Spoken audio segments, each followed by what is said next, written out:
Hey team, today I want to talk to you just a little bit about your target customer. Okay, I'm going to switch over and show you the book. So over here, from the book Physio and the Best Small Business in the World, Matt and I go in and define a little bit more because it's not done well a lot of the time. And I'll give you some tips on how to do it and some resources here.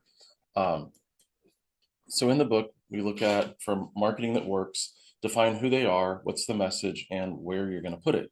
I'm going to be on PT Pintcast soon about this very thing because there's so many people out there selling marketing to PTs, right?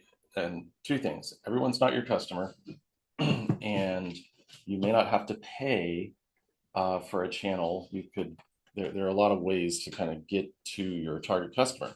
But one of the biggest things we want to do, one of the biggest differences that Matt and I have really focused in on, and that we're going to be doing in the accelerator that we both work on with our customers, is demographics can be relevant, but they're not the end point. They're not the total definition.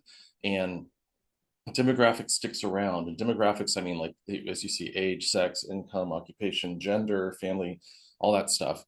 It's how we a lot of times define people: ethnicity, religion. I mean, these things. What the reason that sticks around is you can count those, right? So when if you think about like getting investors, if you're in Silicon Valley and you're raising money for a software company, you can count the number of people with XYZ characteristics between this, this age and this age. And that's the size of the market. So that's why that sticks around. However, for you in your clinics, it's not nearly as relevant. Now, maybe you want to work with Medicare patients and 65 and over. Maybe you want to not. Maybe you want to work with younger. Okay, so that can again be relevant, but it's not the end all be all because there are other things. And I really look at the behaviors and the psychographics um, as indicators. So psychographics being going beyond just this, but the values and beliefs, their priorities that lead to their behaviors. What do they do? Like, what you can start thinking about your favorite patients. What do they have in common? And how do you put that together? So, and this always stymies practice owners and PTs when we're starting into this, because when I start talking about target customer, like, well, I want to serve everybody.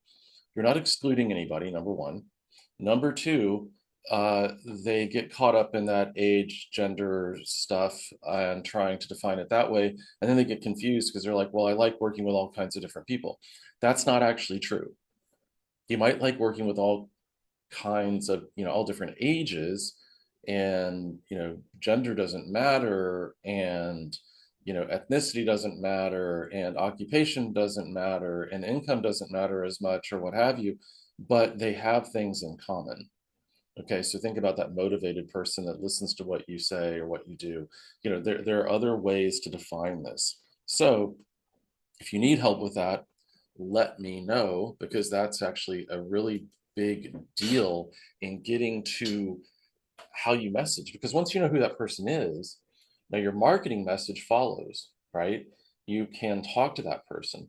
When you don't know who that person is, or when you think it's everyone and you're trying to peanut butter, smooth it out and not offend anybody and be neutral, it's not compelling, right? So for example, with coaching clients, I need people who are organized, that can carve out an hour or two a week of their time. If they can't do that and they can't manage their time, it's just a disaster. It won't work. It doesn't work for them. It doesn't work for me. They need to be motivated and want to change. If they're not embracing change and not willing to try new things and test things out, it's not going to work. So there are psychographic, again, behavioral values, priorities types of definitions and things, attributes that you're looking for in defining that. And then when you do it, when you know who that is, you can talk to them like I am more specifically. Because I know that if you're still listening to this, you're going to take that information and do something with it. You'll start implementing. And that's the whole point.